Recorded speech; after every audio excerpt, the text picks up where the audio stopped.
Hi Ashley, how you doing? I've got your project up here for this week, and then I went back and I looked through some previous posts, and I brought up your post from phase two. That was last week. I just wanted to really get a good feel for where we're at and where we've been and where I'm going to recommend we go. So I've spent the last several minutes going through your work, and I've come up with a series of questions and comments and other statements that I think might make sense. And if not, then I'm always open to talk about it. But I think hopefully these comments will make sense to you. So here we're at in the project, and what we're doing right now is we're kind of asking you to make this transition from this really super heavy research that we've been doing to really give the project a good solid foundation based on symbolic research and historic representation of whatever your location is in your situation's Reykjavik. So that said, now after all the research is done, so to speak, we ask you to start developing these pictograms and a logo based on the research. So in this class, it's really a concept-driven class, so we're really asking you to make these decisions and to explain your decisions, because the explanation and the reasoning behind those decisions in this class is every bit as important as the decisions themselves and how the visual outcomes of those decisions end up looking. Okay, so the concept is king in this class, and I know it's really difficult to think of it like that when you've been asked in every other class to go from concept to visual solution and then to just concentrate on the visual solution. Here we keep on asking you to pop back to that concept. Let's get that concept in there. Introduce concept here, introduce concept here and here. And it's such a heavily driven concept-driven project that I think a lot of students at this point are looking for visual solutions that might not be in total accordance with the visual concept. And why do I say that? And why do I have your project for week 4 up when I'm saying that? Okay, so you have your design rationale and you have your bind rune design, and the bind rune is the symbol. And that's great, and we've all seen the symbol, okay? I think that it's a good idea for you to base a lot of your logo studies on this particular design rationale concept, as it were. But it's like throwing all your bags in one basket. Do you have some other backup? And as I looked through last week's project, and that's one of the things I was mentioning, is no, there's not another backup. So basically what you're doing is you're throwing everything into this bind concept, bind ruin concept visually. Okay, here it is again. And then you're just using these symbols. And this looks more like studies for than anything else, as opposed to actual logo studies and concept studies.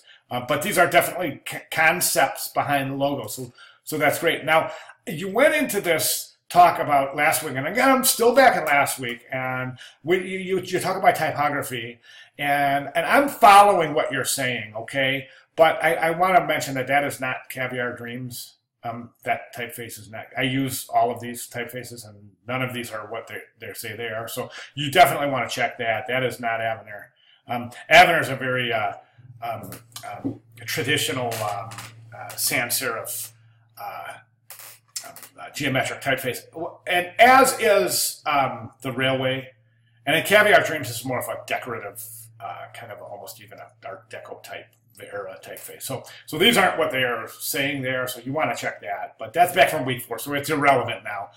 I wanted to bring that up, and then let's jump into where we're at this week. So, and then here we are. Now we have, again, kind of forced into this bind ruin concept.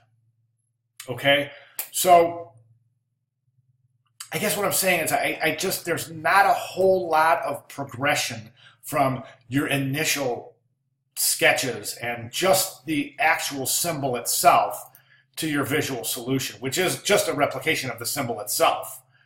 Do you see what I'm saying? Can we do something with this logo to make it a logo instead of just a representation of that symbol? And that's my question. And I'm wondering a couple of things from there. So after all of that, I'm looking at this and I'm saying, okay, so what if I'm not feeling it? What if I'm saying, okay, what if we're looking at this and saying, in other words, how about if your client looks at you, Ashley, and says, you know what, Ashley, I like the bind drone. I love this rendition, but do you have something else that I can maybe take a look at? And you're going to have to say, oh gosh, yeah.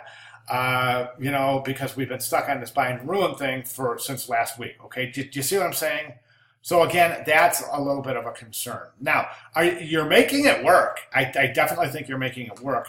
My suggestion immediately is to make this less recognizable as the bind ruin and make it a little more abstract simply by cutting off the bottom stem, and this way it's actually starting to develop a look as if it were a snowflake. And it also has attributes of the Northern Lights as well as the bind ruin. So to me, that's the solution. I think you've got too many little layers and different stripes and colors and stuff going on. So let's simplify that. And then I thought this was really smart. This triangle and moving that to the background of the pictograms and even moving that into some of your design. That was really smart, and I think that is going to be the glue that holds the future of this project together. Let's go back and take a look at the typography. How did we get from this to this? And this just looks like, and I'm just going to be honest with you, okay? This looks like it's a free font. And I will bet money it is. And designers can spot these a mile away, and that's why I'm gonna caution using this to something a little bit more traditional. It's pretty imbalanced as a typeface goes. I understand the meaning it's supposed to evoke, and it does. I just don't think it's designed very well. I would say you would be better off pairing your logo with a more traditional typeface. Not to say you can't use embellishments to give it that Reykjavik kind of flair, but you know, I think this is a little too much right here.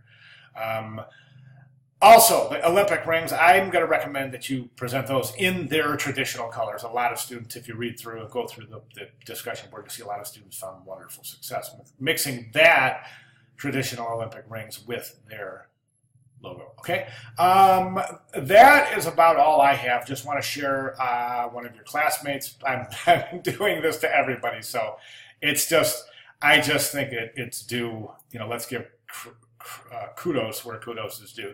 This is one of your classmates' presentations, and it's important for me to say that this is no better than your work or no worse, or I'm not trying to show this saying comparatively. I'm just saying that this is a really well developed